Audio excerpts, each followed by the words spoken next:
ভারত তীর্থ কবিতাটি আমি আপনাদের সামনে আবৃত্তি করে শোনাচ্ছি।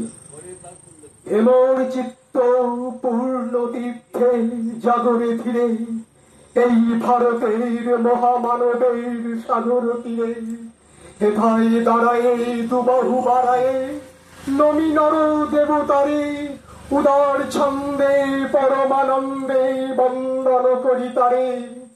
ধ্যান গম্ভীর এই যে ভূধর নদী জপমালা ধৃত প্রান্তর হেথায় নিত্য হেরো পবিত্র ধরিত্রীরে এই ভারতের মহামানবের সাগর তীরে। কেহ নাহি জানে কার আহ্বানে কত মানুষের ধারা দুর্বার স্রোতে এলো কোথা হতে সমুদ্রে হলো হারা। হেথায় আর্য হেথা অনার্য হেথায় প্রাণীর চিন সকুন্দল পাঠান মোগল একতে হলো লীন। পশ্চিমে আজি খুলিয়াছে দ্বার সেটা হতে সব আনে উপহার দিবে আর নিবে মিলাবে মিলিবে যাবে না ফিরে এই ভারতের মহামানবের সাগর তীরে।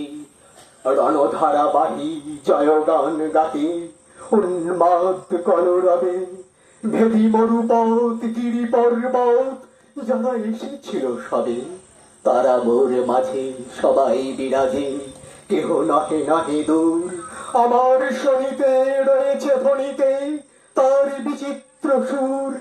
হে রুদ্র বীণা বাজো বাজো বাজো ঘৃণা করি দূরে আছে যারা আজো বন্ধন আসিবে তারাও আসিবে দাঁড়াবে ফিরে এই ভারতের মহামানবের সাগর তীরে।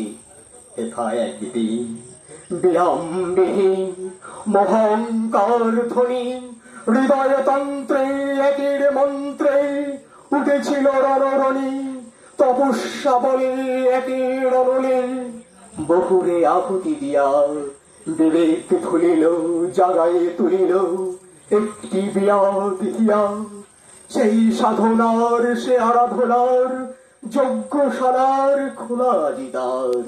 হেথায় সবারে হবে মিলিবারে আনত শিরে এই ভারতের মহামানবের সাগর তীরে। সেই হোমানলে হেরো আজি জলে দুঃখের রক্ত শিখা হবে তা সহিতে মর্মে দুটিতে আছে সে ভাগ্যে লিখা।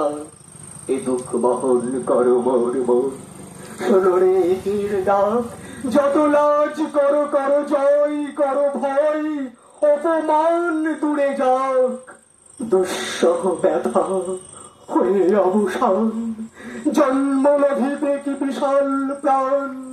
কোথায় রজনী জাগিছে জননী বিপুল নীরে এই ভারতের মহামানবের সাগর তীরে। এসো হে আর্য এসো অনার্য হিন্দু মুসলমান এসো এসো অস্তুম ইংরেজ এসো এসো খ্রিস্টান এসো ব্রাহ্মণ সূচি করি মন ধরো হাত সবাকার। এসো হে পতিত কপনি সব অপমান ভার মার অভিষেকে এসো এসো তরা মঙ্গল ঘট হয় নিজে ভরা সবার পরশে পবিত্র করা তীর্থ নীরে আজি ভারতের মহামানবের সাগর তীরে। নমস্কার।